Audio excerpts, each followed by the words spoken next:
Okay guys, so let's start over chapter number 2 of ethical hacking course. Chapter 2 is the basic overview of TCP IP protocol.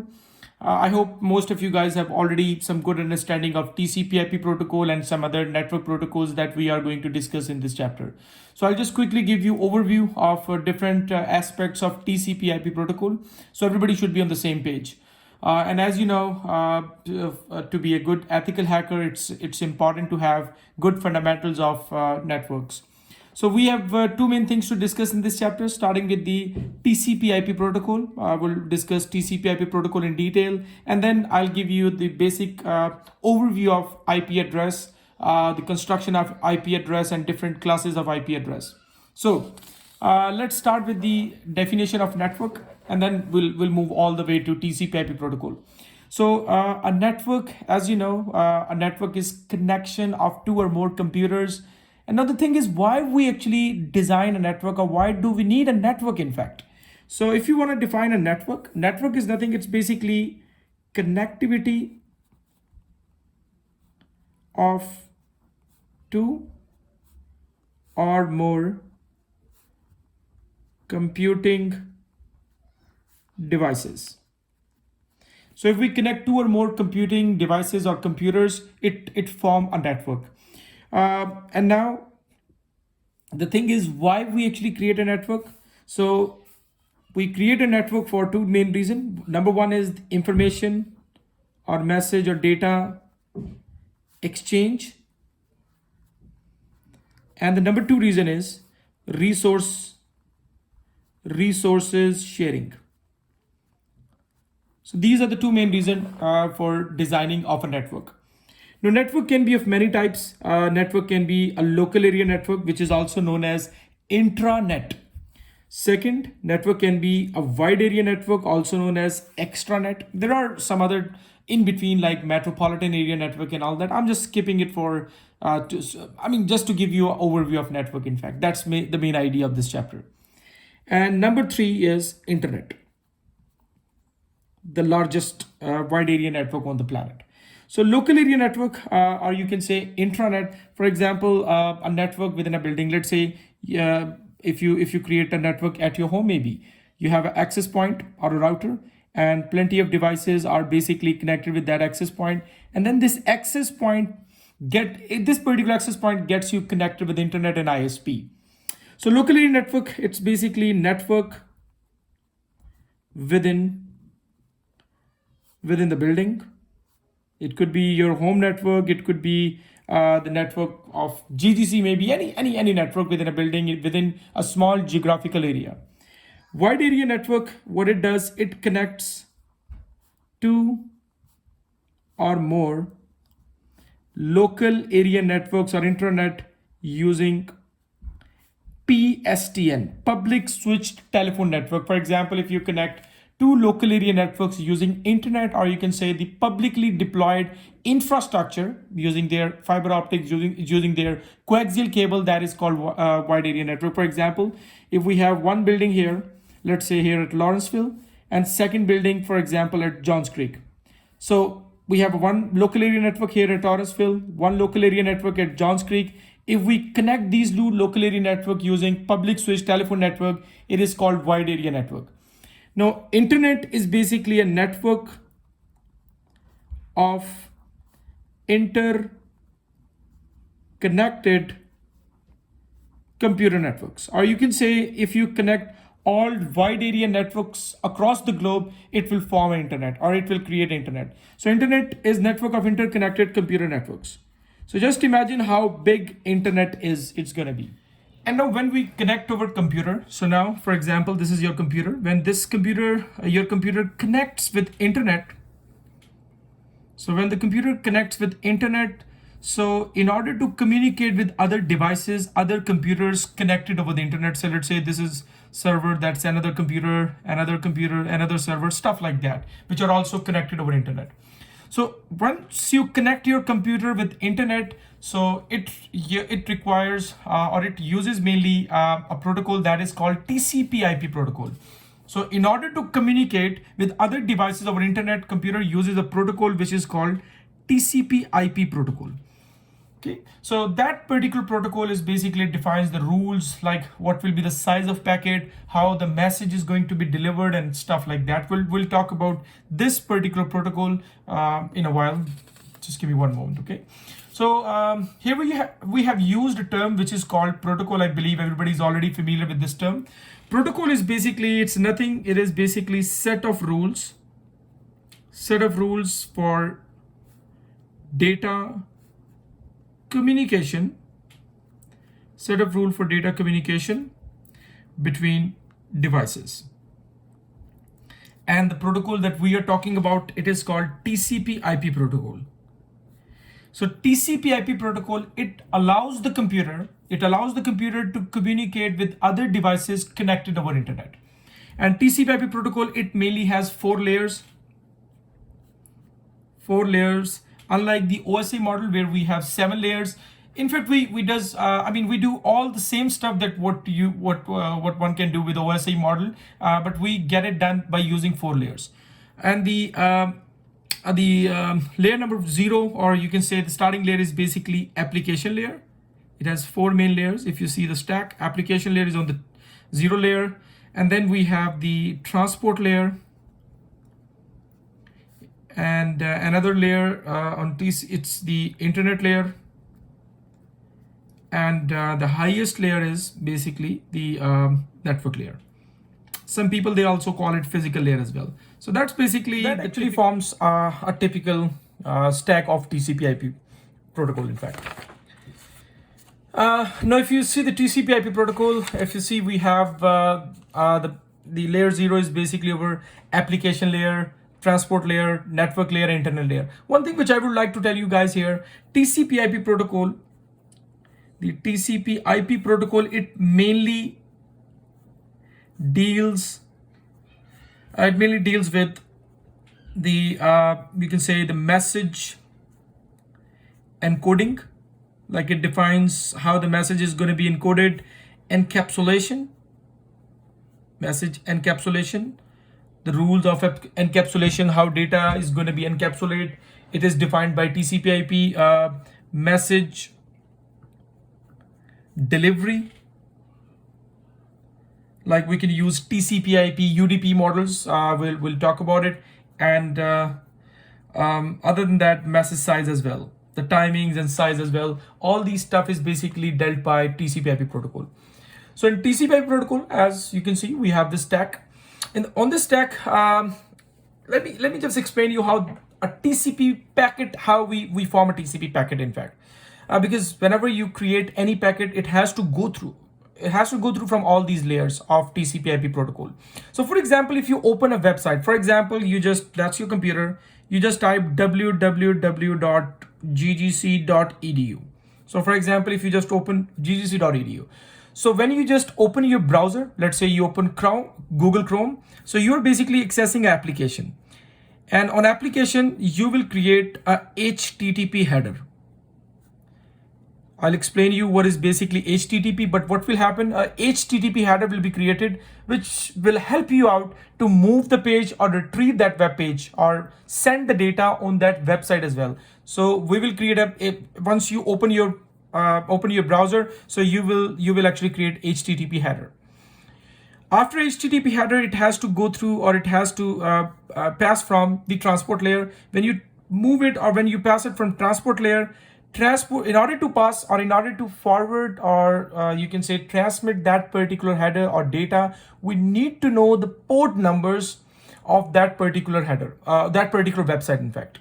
So for example, you want to send the data to google.com. You need to know from which particular port this data will go out, since it's a HTTP, for example, so port number 80. So you will add the source port number and destination port number as well, through which the other web server or that website, they will accept that packet.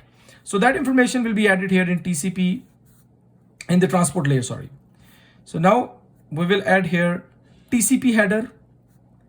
It's basically the port number, source and destination port number, and HTTP header will remain same. So we will actually append a TCP header when that particular packet will go from a transport layer.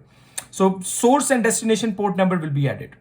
So when it will be passed from the, it's the internet layer is right here.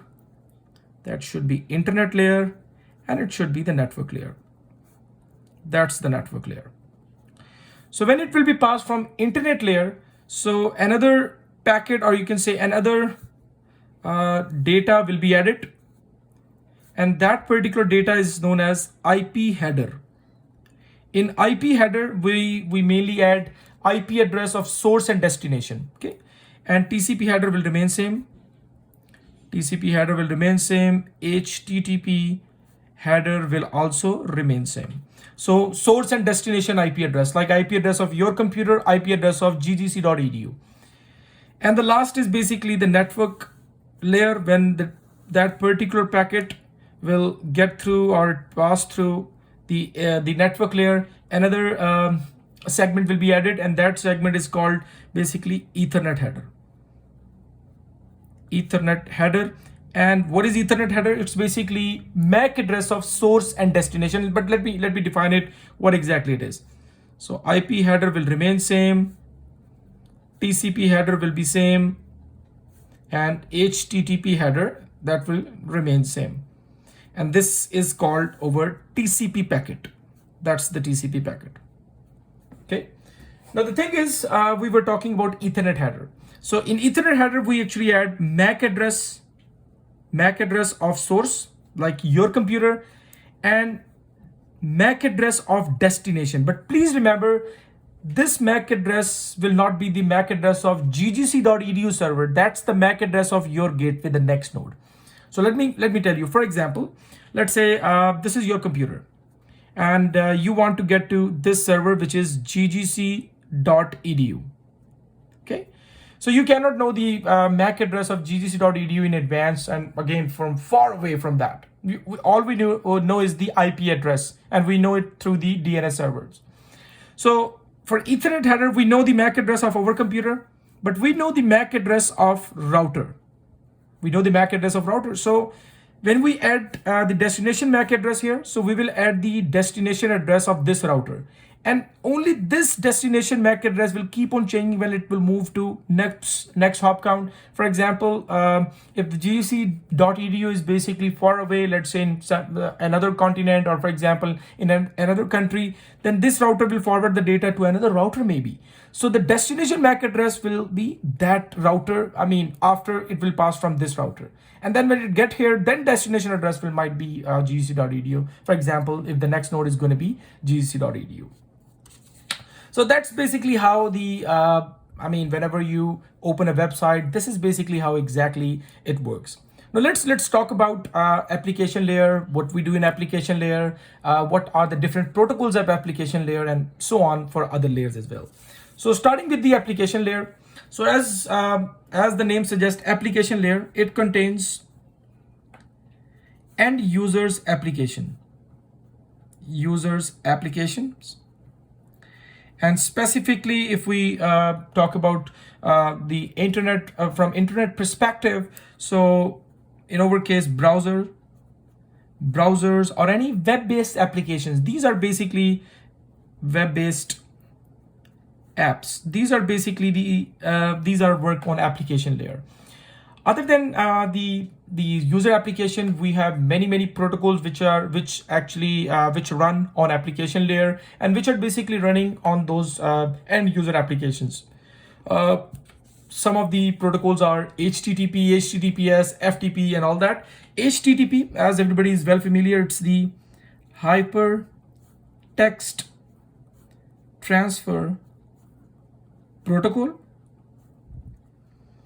Hypertext Transfer Protocol, and that particular protocol, what exactly it does, it actually it controls how the data is going to be displayed on the website, or you can say we use this protocol for viewing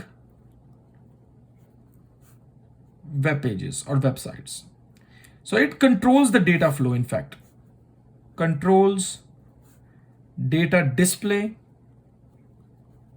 and flow, like how the data is going to be moved and all that. Again, unfortunately, in HTTP, it sent the data in a clear text form, plain text form, which is not good from security point of view. If anybody is sniffing your data, they can see whatever you have transmitted. Nowadays, we use HTTPS, exactly the same way protocol for viewing web pages, like it controls how the web page will be displayed. Web pages control the display of the web pages, their content, but data goes in encrypted form. Data goes in encrypted form, so nobody can sniff or nobody can see what you have transmitted. HTTPS mainly use a technology or algorithm, not algorithm, it's called technique in fact, SSL, secure socket layers. So this is one of the method through which HTTPS it actually do encryption and decryption. SSL it basically ensures the privacy and security over internet. And I believe some of you guys might have heard of the asymmetric encryption. So we use asymmetric encryption in SSL to protect our HTTP data. We'll discuss this SSL in detail in our cryptography chapter, where we will discuss the certificate and all that kind of stuff. Another protocol which runs on application layer, it's called FTP. FTP stands for File Transfer Protocol. And file transfer protocol, it's a standardized protocol for uploading and downloading. So that's basically its use for it, because it's a secure protocol. Like you have to provide login, like username and the password, in order to download and upload something on the servers. So it's kind of secure uploading and downloading, in fact, that we can get with FTP. Insecure is TFTP, Trivial File Transfer Protocol. It's basically, usually we use it for transmitting the routing information mainly, routing configuration in fact. So FTP is basically for secure uploading and downloading. We also use it for copying and moving data as well, like moving large files. Although we can do the same stuff with the HTTP, but for example, for secure communication, we use HTTPS as well. So most of the stuff like copying and moving the large files, we can get it done through HTTPS. But for uploading and downloading, we do use FTP. DNS, it's domain name system. DNS, it's the protocol. Again, protocol that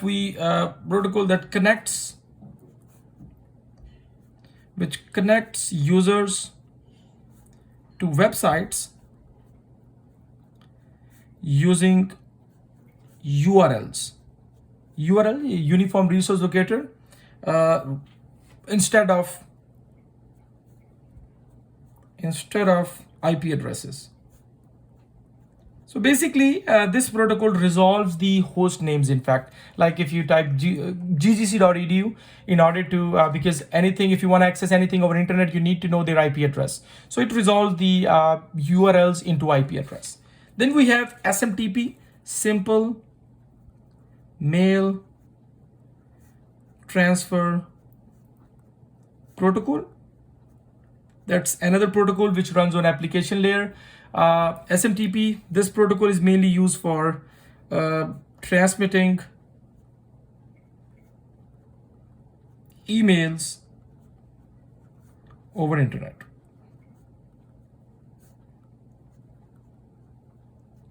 And it mainly defines the formats of email. So mainly formatting of email is responsibility of SMTP and transmitting or email flow in fact. Other than SMTP, we do have some other protocols for emails with integration of many applications. We use POP3 as well. POP3 stands for Post Office Protocol. We use POP3 as well. And POP3 is mainly used to retrieve, or you can say it allows you to download emails from email servers to your device. So you can download on your own device by using POP3. POP3 is mainly it actually downloads only the inbox. Like for example, if you want to download drafts, the sent emails, etc. So POP3 is not basically, it doesn't get that downloaded for you. We use Imap as well. Imap, it stands for Internet Message. It's Internet Message Access Protocol, in fact. Internet Message Access Protocol. And I mean, we use this particular protocol for Exchange, or you can say Outlook. So that particular protocol is mainly used in Exchange and Outlook kind of stuff. So what it does, it allows to view emails from different devices. Let me give you a simple example to understand Imap. So Imap is basically, it's highly synchronized. For example, if you have if you access your inbox, for example, Hotmail or Clawmail through your cell phone or through your, and plus your on your computer as well. So if you delete your email over your phone, it will automatically gets deleted from your email server. Plus, I mean, if you see on your computer as well, if you are logged into your email, so you can see it will automatically delete it from there. So if you download anything from your device, it will automatically download from email server as well by using Imap. So Imap is basically the one that we currently use as well. Another protocol which works on application layer, it's called Telnet. And Telnet, it's basically allows insecure logon to remote servers. So for example, if you want to access your email server or some other stuff, Telnet is basically, it's basically used to access the remote devices, remote servers, and again insecurely, in fact. Let's move to the transport layer. So that's basically the application layer that we discussed. These are different options that we can do on application layer. There are many other protocols, but we have discussed few protocols that we will be using in our next stuff as well. Next is the transport layer. In transport layer, if you see, we have the source and destination port numbers through which the data will go out, or through which we can receive the data, in fact. In transport layer, there are plenty of things that we can do, and it's a very, very important layer. In transport layer, it encapsulates the data into segments. So like we actually break the data into small packets. So basically we break data into small packets. So if you have a large data, we break the data into small packet. And for transmission of the data in transport layer, there are two options. We can use TCP, or the packet can be UDP. Transmission Control Protocol, User Datagram Protocol. That's basically UDP stands for. TCP is basically connection oriented. If you create a TCP packet, it's a connection oriented. If you talk about UDP packet, it is going to be connectionless. So UDP is basically it's fast, but it's not reliable. We use UDP as well for some of the messages transmission. We'll talk about it. TCP, it mainly involves 3 steps. It's 3 handshake process. In TCP, basically in TCP, what happens? For example, if you want to access a website, that particular packet is going to be TCP packet. Why it's a TCP packet? Firstly, your server or your computer, it will ask the website or a server, hey, are you up? If they respond you back, then only then you can actually send the packet, otherwise not. So how we establish a connection first before communicate or before transmission of the data? So it involves 3 handshake steps or 3 handshake process. So for example, this is computer A.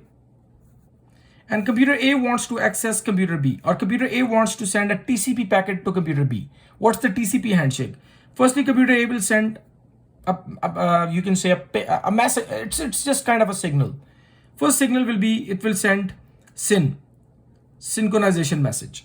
Like, hey, are you up? If that computer will be up, computer will respond back with syn acknowledgement, like, hey, yes, I am up. And now this computer start waiting for you, like, to receive whether you have received my acknowledgement or not. And then after receiving this acknowledgement, computer A will send acknowledgement to computer B that I have received your acknowledgement, and then the bi-directional communication will start. So these three handshaking steps are called basically TCP handshake. And again, we do that in order to establish a connection. So firstly, A will establish or make a connection, verifies whether B is up or not. If B is up, then A will start communication, or A will send out the data to the computer B. Otherwise, there will be no communication. Now, in the transport layer, beside port numbers and all that, we also use another very important you can say segment, which is called ISN. It stands for initial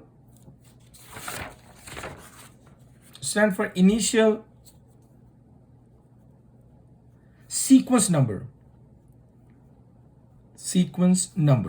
And that's also the part of our TCP header. If you see down here, right here in the TCP header, so it's also the part initial sequence number, which is of 32 bits. It's also the part of our TCP header.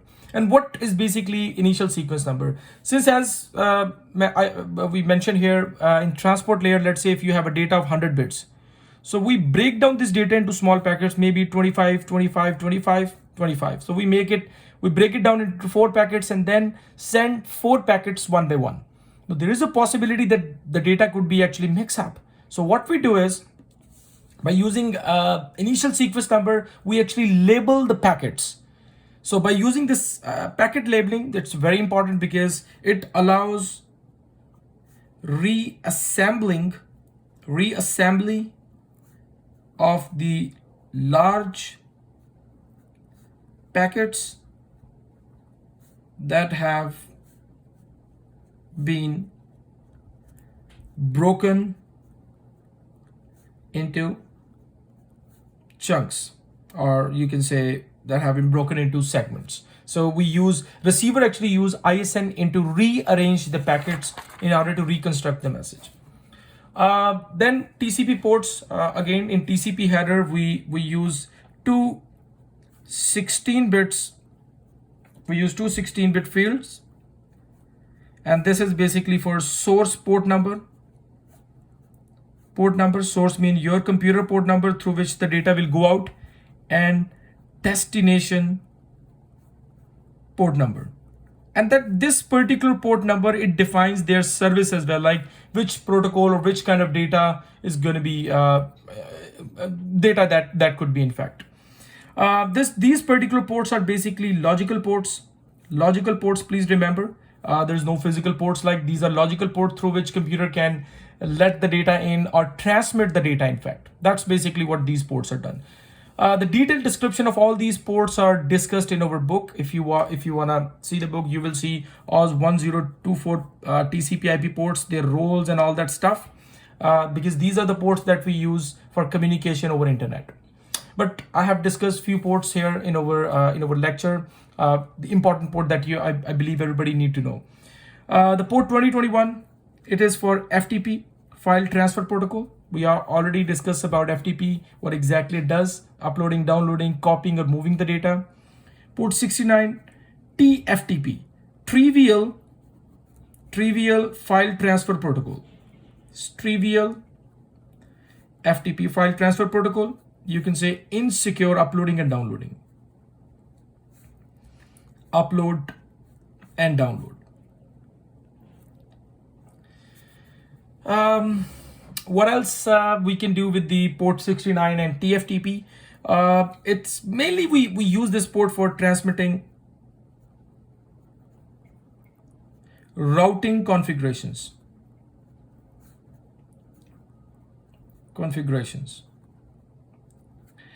Port 25, that's our next port that we use for SMTP. We already talked about simple mail transfer protocol. Port 53 is for DNS. We already talked about DNS, how it actually resolves stuff. Port 80, most widely used port HTTP, port HTTPS, we talked about it. 110 is for POP3, 139 NetBIOS. We'll talk about NetBIOS in a while in our chapter number 4 when we discuss enumeration. And mainly it's for shared resources over internet. 143, it's for Imap. Again, the email stuff. And we already discussed about all these ports and their functionalities. If you disable any of these ports, automatically you will lose that functionality. Like your computer will not, if you disable port 25, you will not able to transmit email. You will not able to download email if you disable 110 or 143 in fact. Then the next layer is internet layer. So after passing through the data from transport layer, we got the internet layer. Internet layer, if as we discuss internet layer, what it does, it basically adds IP addresses of source and destination. And it routes an IP address, it routes the packet to destination using routing protocol. So we use different routing protocols. You might have actually learned some routing protocol like RIP, RIP protocol, routing information protocol, OSPF, open shortest path protocol, stuff like that. And then they route the data through that protocol. One thing that you need to remember about it, because it uses IP addresses for transmission of data, and by using IP address based routing or packet delivery is basically connectionless. So IP address based packet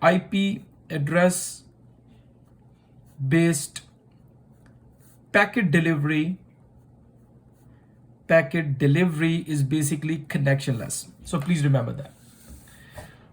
Then we have the last item for today is the IP addresses.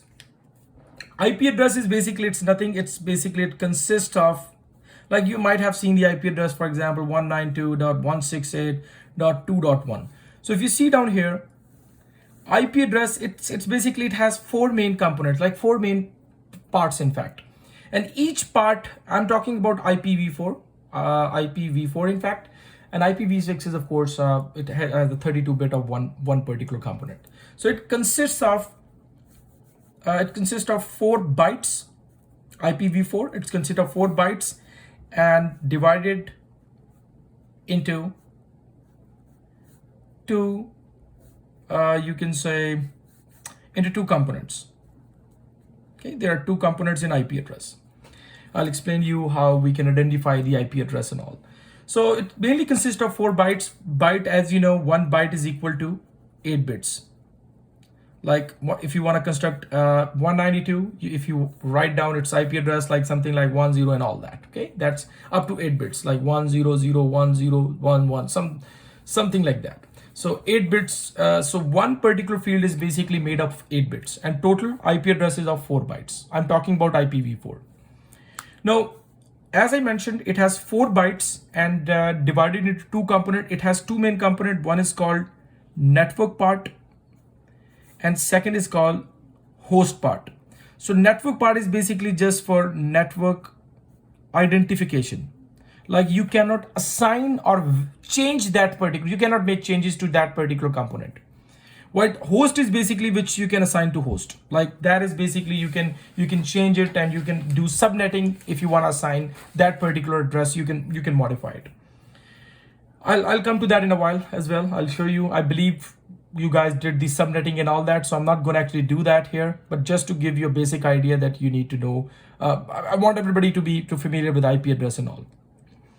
Now in IP address, if you see, let's say, as I mentioned here, this is the IP address. Now what we discussed, 4 bytes, like this is basically 1 byte, 1, 2, 3.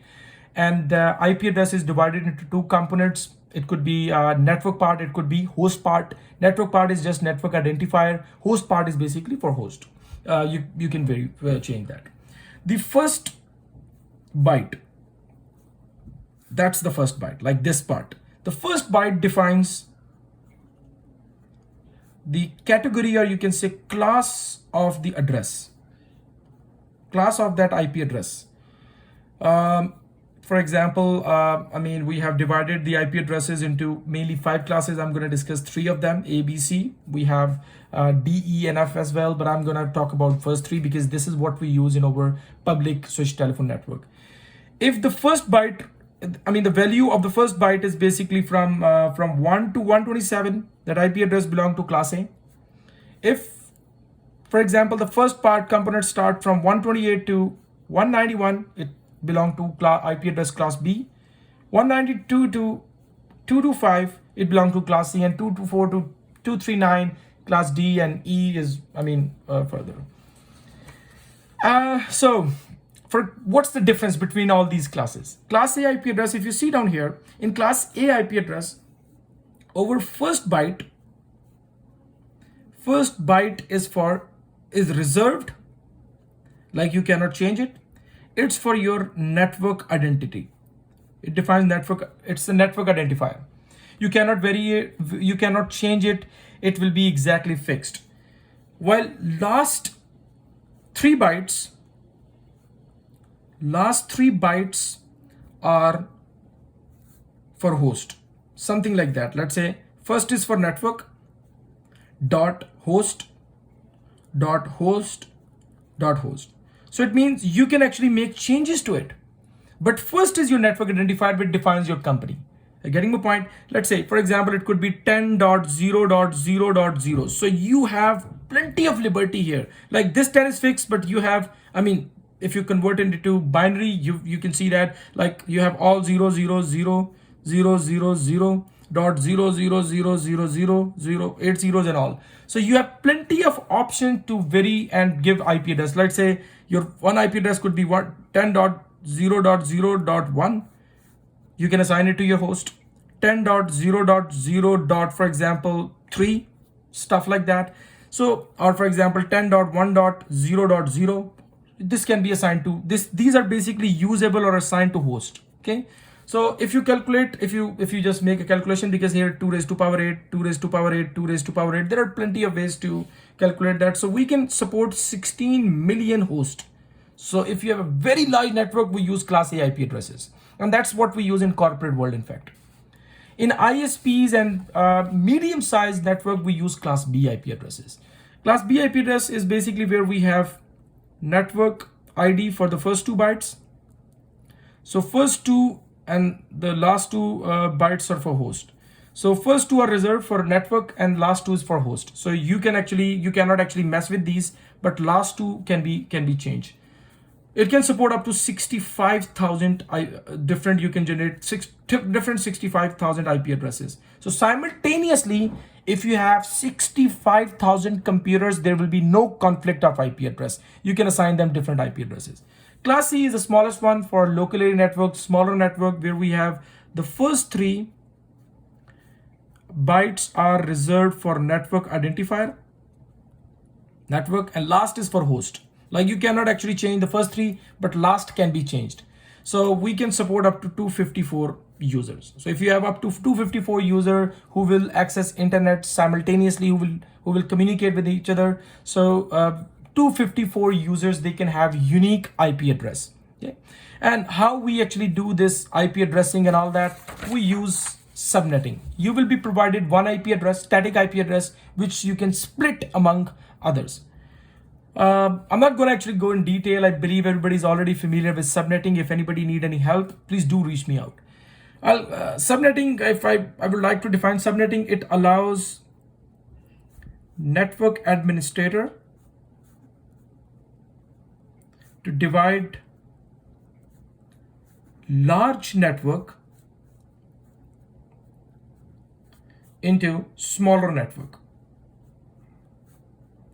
smaller subnets. So basically, if you have, let's say 10.0.0.0, so you can actually make plenty of, let's say 4 main networks, and then you can start splitting the IP addresses on those network. In fact, we also use a term which is called subnet mask. Subnet mask is mainly used to differentiate network part from host. Okay, so for example, your IP address is, let's say, it defines the saturation region, in fact. So for example, your IP address is 128.0.1.1, for example. That's your IP address. And simultaneously, you are provided with the subnet mask, which says 255.255.255.0. So what does it mean? It means the first three, even though this IP address belongs to class B, but the first three is the network identifier. First 3 bytes are for network identifier, and you can only create 254 you can create 254 different IP addresses out of it. So subnet mask is mainly used to define, like, this is basically, it defines like the first 3 parts are basically a network, and you can only change the last. So that's it about our chapter number 2, where we discussed mainly TCP IP protocol and different, we discussed the IP addresses and their application, the subnetting stuff. So if anybody has any question, please do let me